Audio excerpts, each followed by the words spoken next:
சற்று முன் கிடைக்கப்பெற்ற மிக மிக முக்கியமான செய்தி ஒன்று வெளியாகி உள்ளது. அண்ணா பல்கலைக்கழக மாணவி விவகாரத்தில் ஒட்டுமொத்தமாக ஞானசேகரன் தான் குற்றவாளி என்று 30 ஆண்டுகள் சிறை தண்டனை கொடுத்தது சரியா என்ற கேள்வி சமூக வலைதளங்களில் வைரலாக பரவி வருகிறது. ஏனென்றால் ஞானசேகரன் ஒரு கைக்கூலிதான். அவனுக்கு கொடுக்கப்பட்ட தண்டனை என்பது சரியாக இருந்தாலும் மிக முக்கியமான குற்றவாளியாக இருக்கக்கூடிய யார் அந்த சார் என்ற கேள்விற்கு பதில் கிடைக்காமல் போனதுதான் தற்பொழுது நீதி கிடைத்து விட்டதா என்று சமூக வலைதளங்களில் வைரலாக பரவி வருகிறது. அரசு தரப்பு வழக்கறிஞரும் இனி யார் அந்த சார் என்ற கேள்வியை கேட்டால் அது நீதிமன்றத்தை அவமதிப்பு செய்வதாக மாறிவிடும் என்பதையும் கூறியுள்ளார். ஆனால் விசாரணை சரியாகத்தான் நடைபெற்றதா என்ற கேள்வி இப்பொழுது முன்வைக்கப்பட்டு வருகிறது. ஏனென்றால் திமுகவில் மிக முக்கியமான நபராக அவரது பகுதியில் செயல்பட்டு வந்தவர்தான் ஞானசேகரன். அவரது வீட்டில்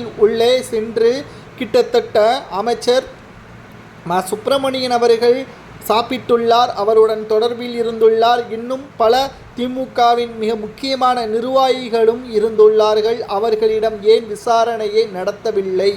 ஒட்டுமொத்த குற்றமும் ஞானசேகரனை சுற்றி வருவது மிகப்பெரிய ஒரு தவறு. ஏனென்றால் ஞானசேகரனை போல் பல நபர்களை அந்த சாரால் உருவாக்க முடியும் என்பதுதான் இப்பொழுது கேள்வியாக சமூக வலைதளங்களில் முன்வைக்கப்பட்டு வருகிறது.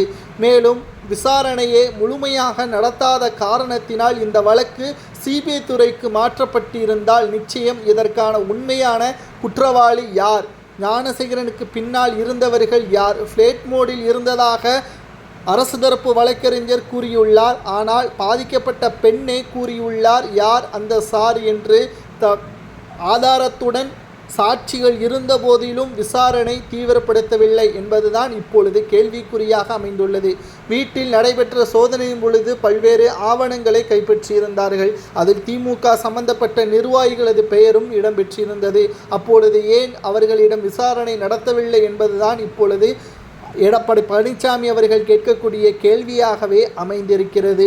மேலும் இந்த வழக்கில் மிக முக்கியமாக நாம் பார்க்க வேண்டியது சுப்பிரமணியன் அவர்களிடம் விசாரணையை நடத்தியிருக்க வேண்டும்.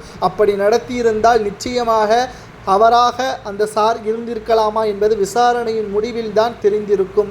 அவர் செய்யவில்லை என்றால் அவரிடம் ஏன் விசாரணை நடத்தவில்லை என்று சமூக வலைதளங்களில் கேட்கப்படக்கூடிய கேள்வி சரியா என்பதை உங்களது கருத்துக்களை கமெண்ட் வாயிலாக மறக்காமல் கூறுங்கள். அது மட்டுமல்ல, 30 ஆண்டுகள் சிறை தண்டனை என்பது ஞானசேகரன் அவர்களுக்கு சரியாக இருந்தாலும்